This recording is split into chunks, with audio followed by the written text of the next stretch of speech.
Hello everybody, welcome back to the channel. So in today's video, we are going to be talking about the latest regarding Frankie De Jong and Gavi, because I know that there is fear within this club, there's fear within the fan base, because we do not know what's going to be happening with the future of Frankie De Jong and Gavi. And so if you guys are watching this video right now, this video is probably going to be up while the Liverpool versus Real Madrid match is playing. So, but yeah, I hope you guys do enjoy it. Watch this whenever you guys can. You guys don't necessarily have to watch this at the time of the game, but enjoy this video, right? Because we are going to be explaining exactly what is going on with Frankie first before we get into the topic of Gavi. But before we go into any of this, I do want to speak about the OneFootball app. The OneFootball app, it is the best football app that you could find within the App Store. If you currently do want to find out what is going on with your favorite player, your favorite team, if you want to see what the league table is looking like, if you do want to read any tactical articles or any articles in general that does have to do with your favorite team or player, you can find all of that information within the OneFootball app. If you do want to download the OneFootball app, you can so by scanning the QR code that you do see here on the screen using your camera on your phone. But if you do not have a camera available next to you, you can also just click the link that will be provided down below on the description box and on the pinned comment. It'll take you straight to the App Store. You can download the OneFootball app. Once you're there, you can set exactly who you do want to follow, and then you'll be set and done from there. It's a very easy process. It's also for free. You guys will not be disappointed, and I also do want to thank the OneFootball app for supporting a content creator. But now let's get back into the video. And it does say here, according to Oriol Dominic, Ten Hag did call Frankie De Jong to try and convince him to join Manchester United, but the response was a no. The player wants to play in a team that's part of the Champions League. And so we know that when it comes to Ten Hag and Frankie, there is a very good relationship. And if there was one coach that can get the best out of Frankie De Jong, it is going to be Ten Hag, which is why there's a lot of fear within the Barcelona fan base, because many of us are thinking, okay, could Frankie actually maybe consider a move to Manchester United? Now, we have seen Frankie De Jong constantly say, no, I do not want to go, I want to stay at Barcelona. But here's the thing, Barcelona and Manchester United see no problem with a deal like this. Like, Barcelona are willing to let go of Frankie De Jong, because it does say here, according to sources in England, Man U have been speaking with Barcelona over Frankie De Jong and his potential fee. Ten Hag is pressing for his switch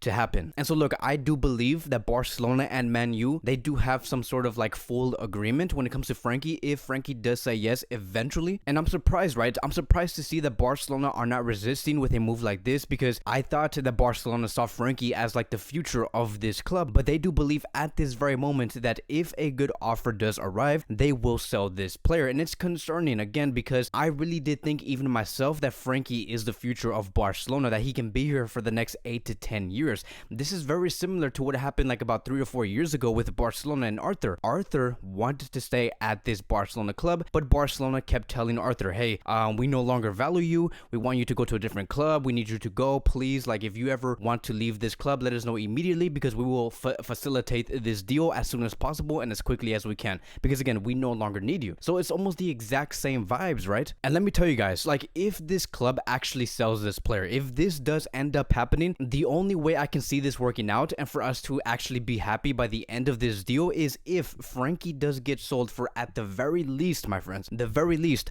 100 million euros, at the very least. And not just that, but once we do sell him for at the very least 100 million euros, we buy a pivot and a center back, 2 world-class players within those 2 positions. Because the moment I see Barcelona selling Frankie for like 70 million euros and we buy like a nobody from like Sevilla or like Getafe to strengthen the midfield for like whatever reason, I would be so pissed. Like, I'll just constantly be asking, what is this club doing? So it's really all about what would Barcelona make out of selling Frankie De Jong. Because for example, if Barcelona do not get someone like Rodri in the pivot role and someone like Koulibaly as a center back to strengthen that defense, if we don't get players within that type of quality, then like what are we doing? And let me tell you, like if we sell Frankie De Jong and we bring in Rodri and Koulibaly, that would be great. I would not even be sad like at all. But when it comes to a conversation like this in terms of like who we would buy after selling this player, it's very far away. We're not going to go too deep into detail on what players we should bring in after selling him for a massive price. As of right now, Frankie does stand extremely strong in terms of like his decision. He wants to stay here. I know that right now he probably might consider Manchester United more than ever before, but he still leans towards Barcelona because this is where he does see spending the rest of his career. And now let's move on towards the next topic of today, and let's talk about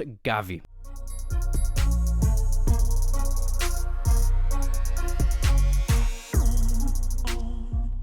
So the reason why I don't want to assess Gavi's future is because I have noticed, right, and I want us to, like, before we even get into this conversation about Gavi going to Liverpool, I want us to notice one thing. Have you guys not noticed that many La Liga players are going to the Premier League? Like, for example, Koundé from Sevilla is going to be going to Chelsea. Frenkie De Jong, right, we have just talked about him. He might be going to Manchester United. Diego Carlos from Sevilla is going to be going to Aston Villa. Gavi might be going to a team like Liverpool, and some other players from Valencia might be going to a team like Man City. So you can just get that sense, right, that many of these teams in Spain, these clubs are being forced to sell for whatever reason. And I do have an idea. It could be maybe because of Javier Tebas and how he does place these wage restrictions, right, these rules on top of these clubs, leaving no room for these clubs to breathe, which is why they are being forced to sell. And Javier Tebas is only like ruining the competitiveness and the quality of La Liga. That is the only thing I do see this going to. Now this is going to be like for a whole other different conversation,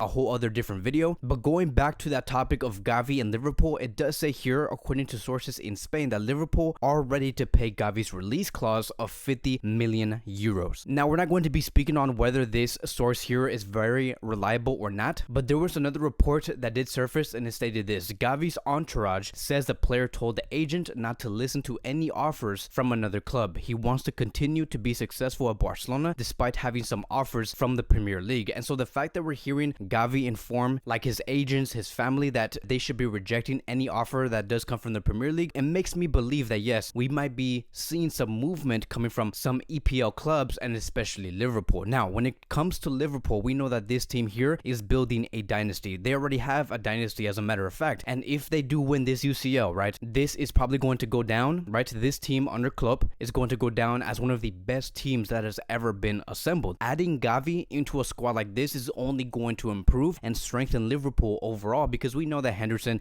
and Fabinho within the midfield can't play in every minute and in every weekend. Adding Gavi into a team like that would refreshen that midfield, and so Liverpool would highly benefit from a move like this. And let me tell you guys, if Liverpool buy Gavi for 50 million euros, that is going to be a steal, like a straight steal. And I've seen that many of you guys on the media are okay with Gavi being sold, and for 50 million euros, I'm like, what is wrong with you guys? Like, Gavi is such a great player for this team. But here is going to be my conclusion when it comes to Gavi. Gavi cannot be touched, like at all. Gavi will never be touched. As a matter of fact, touch me first before you even touch Gavi. Like, I understand that Barcelona are finding it extremely difficult and complicated to like renew Gavi, but if there's any friction between Joan Laporta, Mateo Lemán, and Gavi's agent, please, Laporta and Mateo Lemán, put your pride aside and renew this player, because we're not renewing like a Coutinho type player. We're not renewing a Griezmann type of player. What we are renewing here, it is the future of Barcelona's midfield and the future of the Spanish midfield. And so it's very important, my friends. Let's not make a move like this happen. Let's not have Liverpool buy this player, because Gavi is ours. Gavi should be at Barcelona for the next, at the very least, 10 years, especially when you know that he's 17 years old. Like, sign him until 2035. Like, the only time I do want to see Gavi leave Barcelona is when I do have my kids, and my kids are like 13 years old. Like, that's how long I want Gavi to be in this club. But that's basically going to be it. I know that I'm just starting to talk like random things. I hope you guys do enjoy this video. That is what's currently going on within Barcelona right now. Again, enjoy this game between Liverpool and Real Madrid. I hope you guys do have a great weekend and a great Saturday, and I'll see you guys in the next video.